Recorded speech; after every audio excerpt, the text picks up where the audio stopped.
Welcome to This Is the Day with Mike Rogers.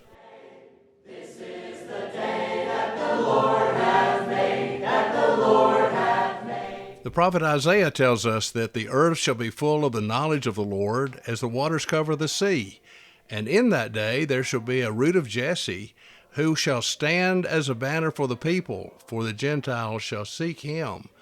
And friends, I'm here to tell you, this is the day.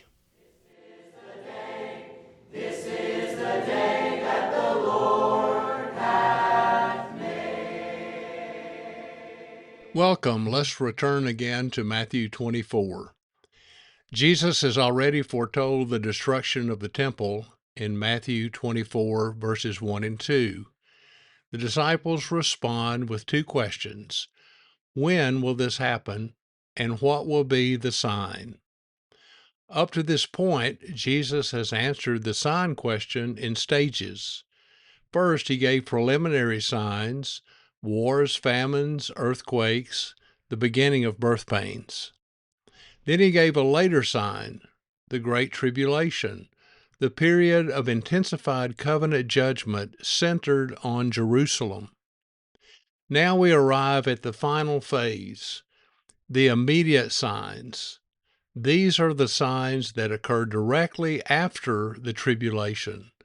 These pertain specifically to the temple's destruction itself. Listen to Jesus' language in Matthew 24, verses 27 through 31.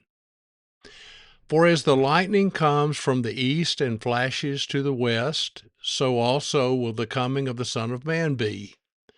For wherever the carcass is, there the eagles will be gathered together. Immediately after the tribulation of those days, the sun will be darkened, and the moon will not give its light. The stars will fall from heaven, and the powers of the heavens will be shaken. Then the sign of the Son of Man will appear in heaven, and then all the tribes of the earth will mourn, and they will see the Son of Man coming on the clouds of heaven with power and great glory. And he will send his angels with a great sound of a trumpet, and they will gather together his elect from the four winds, from one end of heaven to the other. This is the crescendo. If we follow the outline of the Olivet Discourse, this is phase 3, the end itself. And it completes several literary trends Jesus has been building from the beginning. Notice the geographic movement. He started with signs throughout the Roman Empire, earthquakes in various places. Then he narrowed to Israel, the abomination of desolation, the tribulation in Judea. Now he narrows even further to the Temple Mount itself. The focus tightens from empire to land to city to temple. At the same time, the language intensifies. The preliminary signs were straightforward prose. The tribulation involved heightened hyperbolic language.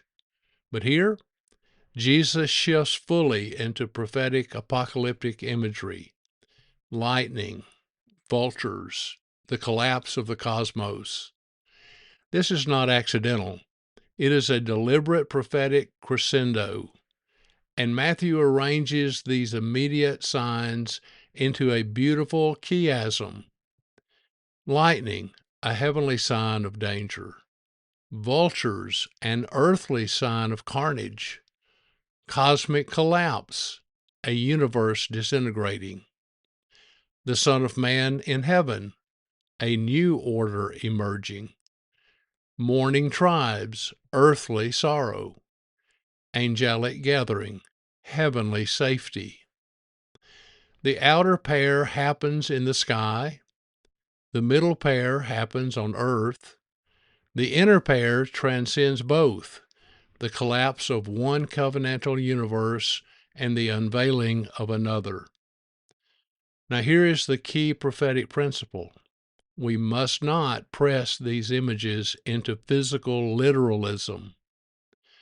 Prophetic catastrophe language elevates historical events to their theological significance. The prophets used these same images repeatedly, not to predict astronomical disaster, but to describe divine judgment in history. And Jesus is doing the same. Let's look at the first three immediate signs of the temple's fall. Lightning, the parousia as judgment presence. Jesus begins, as lightning flashes from the east to west, so will be the parousia, the presence, of the Son of Man. Notice that word, parousia, presence.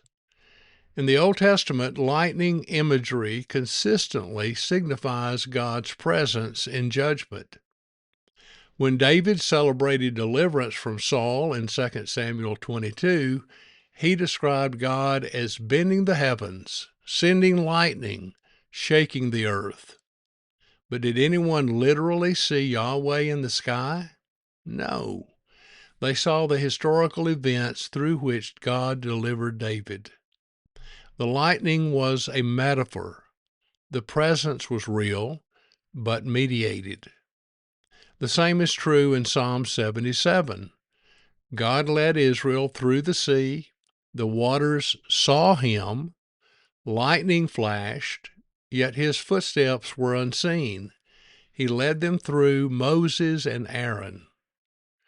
When God judged Jerusalem through Babylon, he called Nebuchadnezzar his sword. In Ezekiel 21, that sword flashed like lightning. Yet no one saw Yahweh descending with a literal blade. They saw Babylon's armies. Lightning equals divine judgment through historical agents. So when Jesus says his presence will be like lightning, he is not predicting a visible physical descent in that moment. He is announcing a sudden, unmistakable covenant judgment. And just as God once used Babylon as his lightning sword, Jesus will use Rome. Secular history records extraordinary phenomena during Jerusalem's fall. Tacitus describes visions in the sky and flashes of lightning over the temple. But those literal flashes were not the fulfillment of Jesus' sign. They were the kernel of literal truth that the Lord's prophetic imagery embellished to show divine judgment through Roman armies. The Jews would see the Son of Man's presence not with natural eyes, but in the historical catastrophe unfolding around them. Vultures, the aftermath of judgment. Then comes the stark image. Wherever the corpse is, there the vultures will gather. This is an ancient covenant curse image. The prophets used it repeatedly to describe foreign invasion. Jeremiah used it when Babylon destroyed Jerusalem. Hosea used it when Assyria invaded Israel. It signifies total devastation. And here, the kernel of literal reality is massive. Josephus describes the siege of Jerusalem in horrifying detail. Bodies piled so high the ground disappeared. Soldiers running over heaps of the dead. The vulture's image was not a poetic exaggeration detached from reality. It was a prophetic image rooted in gruesome historical fulfillment. Jesus had warned in Luke 17 that some would flee and be spared, while others would be taken in judgment. Those taken, they would become carcasses, food for vultures. This was covenant wrath. Cosmic collapse, the end of a world. Now we reach the inner core of the chiasm. The sun will be darkened, the moon will not give its light, the stars will fall from heaven. Has Jesus suddenly shifted to the end of the physical universe? No. This language is standard prophetic vocabulary for national judgment. When Babylon fell in Isaiah 13, the sun and moon were darkened, yet the solar system continued uninterrupted. When Edom fell in Isaiah 34, the heavens were rolled up like a scroll, yet creation remained intact. When Egypt fell in Ezekiel 32, the lights of heaven went dark, but history marched on. When Israel fell to Assyria, Amos said the sun would go down at noon. Cosmic collapse imagery never meant cosmological annihilation. It meant the collapse of a covenantal world. Nations have universes. Covenant orders have heavens and earth. When they fall, their sun, moon, and stars go dark. Jesus is announcing the disintegration of Israel's universe, the Mosaic age centered on the temple. This is not the end of creation.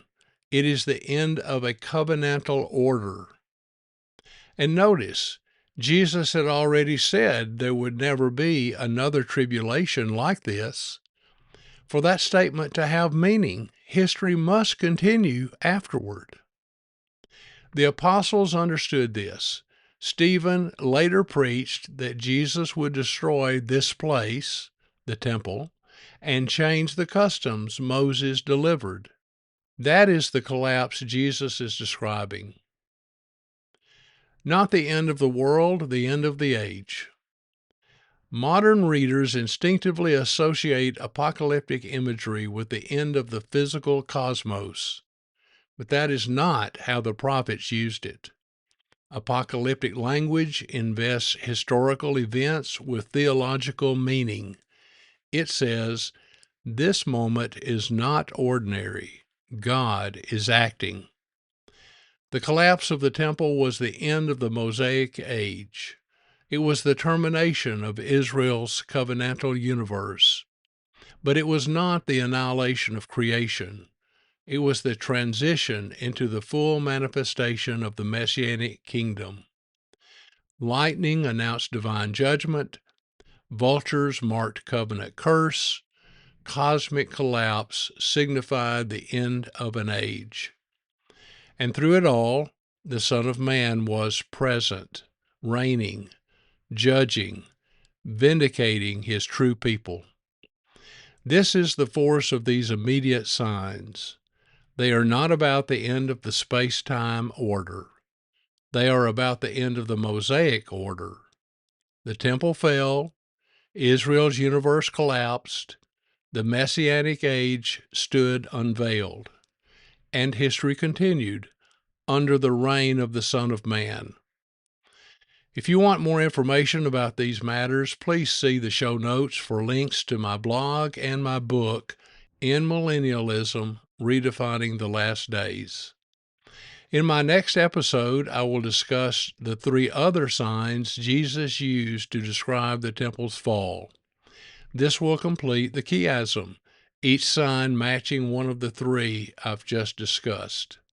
Until then, my friends, thank you for listening, and rejoice, for this is the day the Lord has made. This is the day that the Lord has